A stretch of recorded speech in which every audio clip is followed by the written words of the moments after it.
লিচু আর পুদিনা পাতার এত গুণাগুণ এবং একসাথে খেলে কি হয় আপনাদের সঙ্গে শেয়ার করছি। আসসালামু আলাইকুম, আমি Ayesha Siddiqa, Ayesha blog venture YouTube চ্যানেলে আপনাদের আরও একবার স্বাগত জানাই। কাছে এবং দূরে, দেশ এবং দেশের বাহিরে যে যেখান থেকে আমার আজকের ভিডিও দেখছেন, আশা করি আল্লাহর রহমতে সবাই ভালো আছেন, সুস্থ আছেন। আলহামদুলিল্লাহ, আমরাও ভালো আছি। আজকে আরেকটি নতুন ভিডিও আপনাদের সঙ্গে শেয়ার করছি। ভিডিওটি স্কিপ না করে পুরো ভিডিও দেখবেন। আশা করি ভিডিওটি আপনাদের কাছে অনেক বেশি ভালো লাগবে। গত দিনের ভিডিওতে শেয়ার করেছিলাম এতগুলো লিচু কোথায় থেকে এসেছে এবং লিচুগুলো কিভাবে সংরক্ষণ করে রেখেছি। তো এই ভিডিওটা দেখে একটা আপু আমাকে কমেন্ট করেছিল লিচুর একটা রেসিপি দেওয়ার জন্য। তো ভাবলাম যে লিচুর শরবত বানিয়ে আমি রেসিপিটি শেয়ার করব। তো আজকে লিচুর শরবত বানিয়েছিলাম, আর এই যে পুদিনা পাতা বেছে নিচ্ছে, আর আপনাদের ভাই কিন্তু আমাকে লিচু খোসা ছাড়িয়ে দিচ্ছে। লিচু আমার অনেক পছন্দ, তবে আপনাদের কেমন লাগে জানি না। তবে যারা লিচু খেতে পছন্দ করেন না তারা কিন্তু এভাবে লিচুর শরবত বানিয়ে খেতে পারেন। এবং পুদিনা পাতার অনেক গুণাগুণ এবং পুষ্টিগুণ আছে, পাশাপাশি কিন্তু লিচুর উপকারিতা অনেক বেশি। লিচু আমাদের রোগ প্রতিরোধ ক্ষমতা বাড়ায়। এই যে প্রচণ্ড গরম, এই গরমে কিন্তু আমরা সবাই নিস্তেজ হয়ে পড়ি। মানুষের শরীরে যে ক্ষতিকর চর্বি থাকে সেটা কিন্তু লিচু কমিয়ে দেয়। তাছাড়া স্মৃতিশক্তি বৃদ্ধিতে, ত্বকের উজ্জ্বলতা বাড়াতে এবং ক্যান্সারের ঝুঁকি কমাতে লিচু কিন্তু অনেক বেশি উপকারী। এখন বলছি পুদিনা পাতার উপকারিতার কথা। পুদিনা পাতা কিন্তু অনেক বেশি আমাদের শরীরের জন্য উপকার করে। অ্যালার্জিজনিত সমস্যা দূর করতে চায়ের সাথে মিশিয়ে খেলে শরীরের ব্যথা কমে যায়। জয়েন্টের ব্যথায় এ পাতা বেটে প্রলেপ দিলে উপকার পাওয়া যায়। পুদিনা পাতা কিন্তু আমাদের গ্যাস্ট্রিকের সমস্যা, পেট ফুলে যাওয়ার সমস্যা, এগুলো থেকেও কিন্তু মুক্তিদান করে। আর পুদিনা পাতা লেবু যদি একসাথে খাওয়া হয় তাহলে কিন্তু শরীরের ক্লান্তি দূর হয়। তাই এই প্রচণ্ড গরমে আপনারা লিচু, পুদিনা পাতা আর লেবু দিয়ে যদি একটা শরবত বানিয়ে খান, সেটা কিন্তু আপনাদের শরীরের জন্য অনেক বেশি উপকারী হবে। এই যে আমার মেয়ে চলে এসেছে, প্রথমে দেখলো আমি কি করতেছি, তারপর কিন্তু হাত ধুয়ে এসে এই যে আমার সঙ্গে হেল্প করছে। তো লিচুগুলো আমাকে বিচি থেকে ছাড়িয়ে দিচ্ছে। তো আমার জন্য একটু ভালোই হলো। আর ও যখন এরকম করে আমার পাশে থাকে তখন কিন্তু আমার দুশ্চিন্তাটা কম হয় যে মেয়েটা চোখের কাছে আছে, না হলে ছোট মানুষ কখন কি করবে। তো ছোটোখাটো ব্যথা কিন্তু পেয়েই যাচ্ছে সারাদিন। আর যেহেতু ভাই আজকে বাসায় আছে, তো ভাইয়ের সঙ্গে কিন্তু টুকটাক একটু করে লেগেই যাচ্ছে। তো একসঙ্গে খেলছে, আবার একসঙ্গে দুষ্টুমিও করছে। তো গত দিনের মতো কিন্তু আজকেও লবণ নিয়েছিল শরবতে দেওয়ার জন্য। তো বললাম যে না, এটা একটা পরিমাণ আছে, তো পরিমাণ মতো আমি যে একটু বিট লবণ দিয়েছি। তারপর সে পানি ঢেলে দিবে। এই যে পানির বোতলে ঢাকনাটা আমি খুলে দিলাম। এখন কিন্তু লিচুর সময়, তো লিচুর জেলি, জ্যাম যা কিছুই বানানো হয় না কেন, আমার কাছে মনে হয় লিচুর শরবতটা কিন্তু অসাধারণ। তো লিচুর শরবতে যদি আপনারা একটু পুদিনা পাতা এবং লেবু মিক্সড করেন তাহলে কিন্তু খেতে অনেক বেশি ভালো লাগে। তো এখানে চিনি দিয়েছি, বিট লবণ দিয়েছি, আর এই যে পুদিনা পাতা দেওয়া হয়েছে। তো আমার মেয়ে এখন ঢাকনা লাগিয়ে দিচ্ছে, মানে ও আমার সঙ্গে হেল্প করছে, ওর এটা একটা আনন্দ। এখন আমি লিচুর শরবতটা ভালো করে ছাঁকনি দিয়ে ছেঁকে নিচ্ছি। আজ শুক্রবার, তো আপনাদের ভাই কিন্তু বাজার করে নিয়ে এসেছে, অনেক বাজার করে নিয়ে এসেছে, সেগুলো কিন্তু ভিডিও করে রেখেছি, ইনশাআল্লাহ আপনাদের সঙ্গে শেয়ার করব। তো এই যে আমার মেয়ে কিন্তু সবসময় আমাকে বলে যে 2 পিস লেবু কেটে দাও, আমি 2টা গ্লাসে সাজিয়ে দেই। তারপর ওকে কেটে দিয়েছি, আর ও কিন্তু সুন্দর করে মাশাআল্লাহ সাজিয়ে নিয়েছে। আর আমি এখন লেবুর রসটা চিপে দিয়েছি শরবতের মাঝে, আর এখন কিন্তু ভালো করে গলিয়ে নিচ্ছি।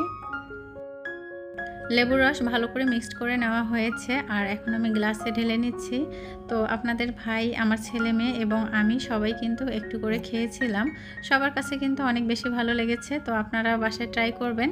আর ছোট ছেলে মেয়েরা যারা লিচু খেতে পারে না, গলায় বেঁধে যায়, তাদের কিন্তু লিচুর রস করে এভাবে খেতে দিতে পারেন।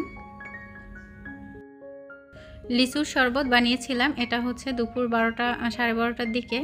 আর এই যে ভিডিওটা দেখতে পাচ্ছেন, এটা কিন্তু ছিল আমাদের সকালের নাস্তা। তো আজকে রুটি পরোটা কিন্তু বাসায় কোনো কিছু বানাইনি, বাইরে থেকে নিয়ে আসা হয়েছে। তো এই যে পরোটা, বুটের ডাল, তারপর আমি যে সবজিটা দিয়ে খাচ্ছি সেটা কিন্তু আমার বাসায় রান্না করা ছিল। তো যাই হোক, সকালের নাস্তাটা করে নিয়েছিলাম আর চা বানিয়েছিলাম। আজকে কিন্তু ফ্রিজের এই যে অংশগুলো সব কিন্তু বের করে, ডয়ার, তারপর ডিম রাখা ঝুড়ি, সবগুলো ক্লিন করে নিয়েছি। তো অফ ক্যামেরায় সব পরিষ্কার করেছি, আর এখন কিন্তু পানি ঝরিয়ে ভালো করে মুছে নিয়েছি। এই যে সবজিগুলো গুছিয়ে নিচ্ছি, এগুলো কিন্তু আমার ফ্রিজে ছিল। তো আপনাদের ভাই কিন্তু আজকে আর সবজি কিনে নিয়ে আসেনি, যেহেতু অল্প অল্প করে ফ্রিজে আছে। তো ফ্রিজ পরিষ্কার করার পর সেগুলোই কিন্তু গুছিয়ে রেখেছিলাম। ও আজকে মাছ বাজার করেছিল আর কিছু শুকনা বাজার করেছিল, তো সেগুলো আমি গুছিয়ে রেখেছি আর একটু করে ভিডিও করে রেখেছি আপনাদের সঙ্গে শেয়ার করব জন্য।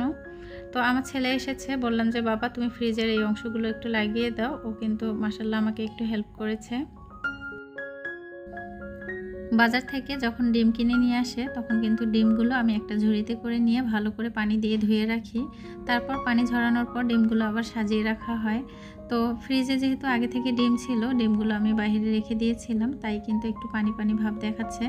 আর এই যে আমার মেয়ে চলে এসেছে, যখন ওর ভাইয়াকে দেখেছে যে গুছিয়ে দিচ্ছে মায়ের কাজ, তখন কিন্তু সেও হেল্প করবে, দৌড় দিয়ে চলে এসেছে আর এই যে আমাকে গুছিয়ে দিচ্ছে। মাশাআল্লাহ বলবেন সবাই, আর আমার ছেলেমেয়ের জন্য অবশ্যই সবাই দোয়া করবেন যেন আল্লাহ তাদের সুস্থ রাখে, ভালো রাখে। তরমুজের যে কাটা অংশ দেখতে পাচ্ছেন, এর বাকি অংশটুকু কিন্তু আপনাদের ভাই নিজে থেকে কেটে নিয়ে খেয়েছে মাশাআল্লাহ। তো এই যে আমরা মা, মেয়ে আর ছেলে তিনজন মিলে কিন্তু খাবো, এই জন্য রেডি করতেছি। তো কাজ করতে করতে গরমে আসলে অনেক বেশি ক্লান্ত লাগে, তো দেখা যাচ্ছে যে ঠান্ডা জিনিসগুলো খেতে কিন্তু অনেক বেশি ভালো লাগে। এই গরমের সময় যদি ফল বেশি করে খাওয়া যায়, পানি খাওয়া যায়, আমাদের শরীরের জন্য কিন্তু অনেক ভালো। কিন্তু ছেলে কিন্তু বেশি সময় স্কুলেই পার করে দেয়, সকালবেলা স্কুল, তো সকালে স্কুলে চলে যায়, আসে দেখা যাচ্ছে 1:30 বেজে যায়, তখন 1:30 মিনিট। আর আসার পর যখন ও গোসল করে, খাওয়া দাওয়া করে, রেস্ট করার কিন্তু সেরকম একটা সময় পায় না। আবার দেখা যাচ্ছে পড়তে বসে, আবার বিকেলেও কিন্তু ওর ম্যাম থাকে। সন্ধ্যার পর কিন্তু ও কোরআন শরীফ পড়ে, হুজুর চলে আসেন। সব মিলিয়ে আমার কাছে মনে হয় যে ছেলেটা কিন্তু খাওয়ার সেরকম একটা সময় পায় না। তো এই যে শুক্রবার একটা ছুটির দিন, চেষ্টা করি ওকে একটু খাবারগুলো রেডি করে দিতে।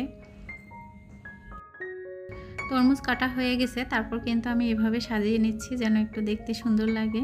তো আমার ছেলে মেয়ে কিন্তু চলে এসেছে আর এই যে আমিও নিচ্ছি। এই লাল তরমুজটা কিন্তু অনেকেই খেয়েছেন, হলুদ তরমুজও খেয়েছেন, তবে আপনাদের কাছে কতটুকু পার্থক্য মনে হয়েছে জানি না, আমার কাছে কিন্তু অনেক বেশি পার্থক্য মনে হয়েছে। হলুদ তরমুজের ভিতরটা কিন্তু আমার কাছে মনে হয় অনেকটা সফট, আর এর স্বাদ কিন্তু একটু আলাদা, কখনো মিষ্টি পড়ে আবার কখনো কিন্তু হালকা মিষ্টি থাকে। তো তরমুজটা ভালো ছিল, আপনাদের ভাই কিন্তু গ্রাম থেকে নিয়ে এসেছিলেন। যে সকল প্রিয় আপু ভাইয়ারা আমার চ্যানেলটি সাবস্ক্রাইব করে আমার পাশে আছেন এবং আমার ভিডিও কন্টিনিউ দেখেন, তাদের জন্য আমার মন থেকে অনেক ভালোবাসা এবং দোয়া রইল। যারা আজকে প্রথম আমার ভিডিও দেখছেন, তাদের জন্য অনেক ভালোবাসা রইল। চাইলে ভালোবেসে আমার চ্যানেলটি সাবস্ক্রাইব করে রাখতে পারেন এবং পরবর্তীতে নতুন কোনো ভিডিও আপলোড করলে যেন নোটিফিকেশন আপনাদের কাছে পৌঁছে যায়, এজন্য অল অপশন চালু রাখতে পারেন। এটা ছিল সন্ধ্যার আগের ভিডিও। তো এই যে আপনাদের ভাই বাজার থেকে ডাব আর মিষ্টি নিয়ে এসেছেন, পাউরুটি নিয়ে এসেছেন। শুক্রবার যখন বাসায় থাকে তখন কিন্তু ছেলে মেয়েকে নিয়ে একটু বাজারে যায় আর যেটা খেতে চায় সেটা কিন্তু নিয়ে আসে। তো আজকেও তাই, আমার মেয়ে কিন্তু এই যে মাশাআল্লাহ ডাবের পানিটা ঢেলে নিয়েছে এবং নিজের জন্য মিষ্টিও কিন্তু রেডি করে নিচ্ছে, পাশাপাশি আমাকেও রেডি করে দিয়েছিল। আগে অনেক ভিডিও রেডি করে রেখেছিলাম এবং ভিডিও করা ছিল, কিন্তু হঠাৎ আমার ফোনের ডিসপ্লেটা নষ্ট হয়ে যাওয়ার পর কিন্তু সেই ভিডিওগুলো এখন আর আমার কাছে নেই, যার জন্য আমি দিনে দিনে ভিডিও করে এডিট করে আপনাদের সঙ্গে শেয়ার করছি। এটা আমার জন্য একটু কষ্ট হয়ে যাচ্ছে।